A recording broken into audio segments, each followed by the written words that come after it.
Comment on se prépare mentalement à arrêter sa carrière à la suite d'une greffe?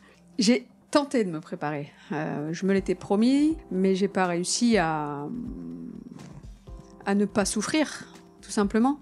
Rien que d'en parler, tu vois, j'ai un petit peu les larmes aux yeux parce que ça a été un moment... Je crois qu'entre mes deux maladies, parce que j'ai eu la greffe, enfin j'ai eu les problèmes de rein et j'ai eu le cancer, je crois que l'arrêt de la carrière, c'est ce qui m'a fait le plus souffrir. Parce que ça crée un gros manque. Parce qu'on a beau se préparer, on ne l'est jamais suffisamment. Et on se sent seul. Voilà, on redevient une personne lambda. On redevient quelqu'un... On se sent inutile, on ne sait plus quoi faire. Qu'est-ce qui te manque le plus aujourd'hui en tant que joueuse? Le ressenti quand tu fais quelque chose de bien, en fait, ça permet d'augmenter l'estime de soi. Une passe décisive, un but, un retour défensif, un tacle, voilà, où tu te relèves avec le ballon, des choses comme ça, ouais. C'est ce ressenti vraiment du terrain. Il y a une partie de ta carrière qui pour moi, est vraiment, encore une fois, un exemple de persévérance, mais vraiment un modèle. Et en plus, ça me fait penser à une célèbre citation dans Richard III de Shakespeare. Alors, je suis pas une grande... Voilà, une grande connaisseuse en matière de théâtre. J'ai la chance d'avoir quelqu'un dans mon entourage qui me fait découvrir sa passion dans le théâtre. Et je suis allée voir une pièce, justement, Richard III de Shakespeare. Richard III dit lui-même « Mon royaume pour un cheval ». Et en fait, cette partie de ta carrière me fait penser à ce qui t'est arrivé, à ta maladie. Parce qu'en fait, pour toi, ça a été ta carrière de joueuse pour un rein. Tu t'es arrêtée à ce moment-là. Tu décides d'arrêter ta carrière à la suite de la greffe. C'est nécessaire et tu peux pas faire autrement pour assurer la réussite de cette greffe. Arrêter sa carrière de joueuse de foot, c'est faire le deuil de ce qu'on a construit pendant toutes ces années, de tout ce que tu nous as raconté, de sensations qu'on ressent sur le terrain et d'une part importante de son identité. C'est ce qui te définit quand on te demande qu'est-ce que tu fais, qui tu es. Tu dis que tu es joueuse. Comment on se prépare mentalement à arrêter sa carrière à la suite d'une greffe? J'ai tenté de me préparer. Je me l'étais promis, vraiment, c'était en moi, mais j'ai pas réussi à ne pas souffrir, tout simplement. Rien que d'en parler, tu vois, j'ai un petit peu les larmes aux yeux parce que ça a été un moment... Je crois qu'entre mes deux maladies, parce que j'ai eu la greffe, enfin j'ai eu les problèmes de rein et j'ai eu le cancer, je crois que l'arrêt de la carrière, c'est ce qui m'a fait le plus souffrir. Parce que ça crée un gros manque. Parce qu'on a beau se préparer, on ne l'est jamais suffisamment. Et on se sent seul. Voilà, on redevient une personne lambda. On redevient quelqu'un... On se sent inutile, on ne sait plus quoi faire, où s'orienter. Même si j'ai eu la chance derrière d'avoir rapidement mon enfant. C'est avant même. Kylian, il avait 6 mois. Donc c'est ça qui m'a permis de tenir quelque part. Voilà, j'étais bien occupée. Mais ouais, ça fait un vide, un gros vide. Il y a une phrase, je me souviens plus de la personne qui justement écrivait ça. Je pense que c'était un journaliste sportif qui écrivait que un sportif de haut niveau peut rêver ses débuts, mais il n'imagine jamais la fin de sa carrière qui arrive brutalement. C'est ça. Et puis pour être honnête, j'ai essayé quand même d'aller à l'encontre de ma promesse parce que j'ai demandé à 2 chirurgiens de me greffer comme Jonah Lomu avait eu la chance de pouvoir être greffé, c'est-à-dire à l'endroit d'origine du rein. Comme ça, c'est protégé et on peut repratiquer.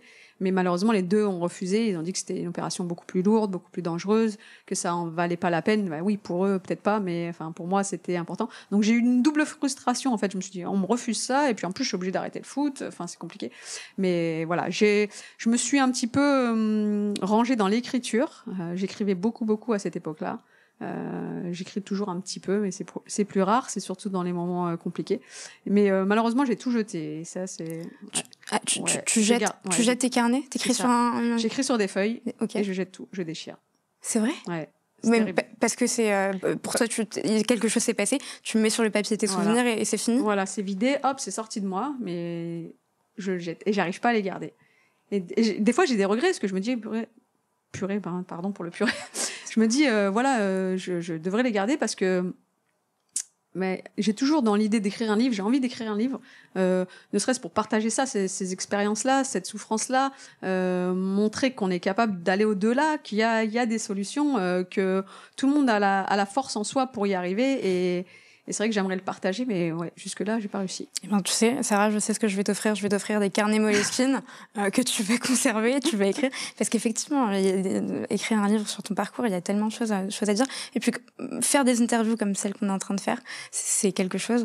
Le raconter toi-même et prendre le temps d'expliquer avec ton écriture, avec ta patte, ce qui s'est passé, c'est autre chose. Oui, je sais. Donc, j'espère que tu arrêteras de jeter ces... Oui, je pense qu'à un moment donné, je vais me poser et puis je vais réussir à garder tout ça. Mais des fois, je les garde et puis un jour, comme ça, hop, ça vient dans la tête. Il faut que je les déchire. Ouais. Voilà. Ok. Qu'est-ce qui te manque le plus aujourd'hui en tant que joueuse? Le ressenti quand tu fais quelque chose de bien. En fait, ça permet d'augmenter l'estime de soi. Une passe décisive, un but, un retour défensif, un tacle, voilà, où tu te relèves avec le ballon, des choses comme ça. Ouais, c'est ce ressenti vraiment du terrain. Le terrain et les stats aussi.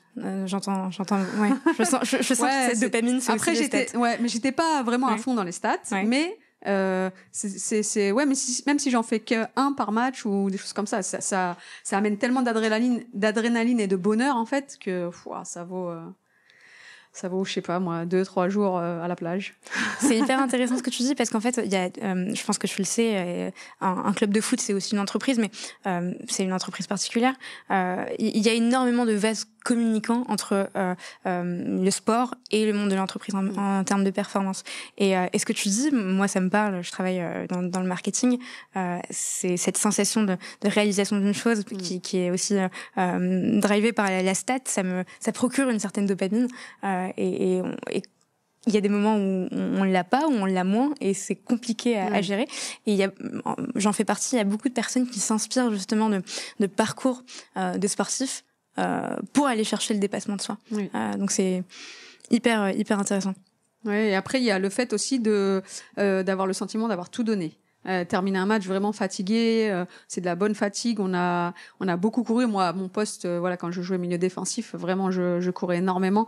Et la satisfaction d'avoir tout donné pour l'équipe et avoir atteint ses objectifs. Qui se matérialise par la fatigue, par le fait d'avoir mouillé le maillot. Ouais, puis c'est de la vraie fatigue. Je vois des fois, je suis fatiguée, mais c'est nerveux ou des choses comme ça. C'est pas la même fatigue et du coup, on n'arrive pas à se reposer de la même façon derrière. Là, c'est un relâchement. Et après avoir fait un plan de jeu, d'avoir travaillé sur une préparation de match, t'arrives à te dire, en fait, c'est une fatigue ou en tout cas un engagement équivalent que sur le terrain? Alors aujourd'hui, à peu près. Mais sur mes premières années de coaching, quand j'ai commencé ma carrière d'entraîneur, non, c'était très frustrant. Je finissais les matchs, j'étais pas fatiguée, j'avais l'impression d'avoir été impuissante presque, de pas avoir pu aider l'équipe sur le terrain, et c'était très très difficile. Et maintenant, oui, j'arrive à peu près à gérer.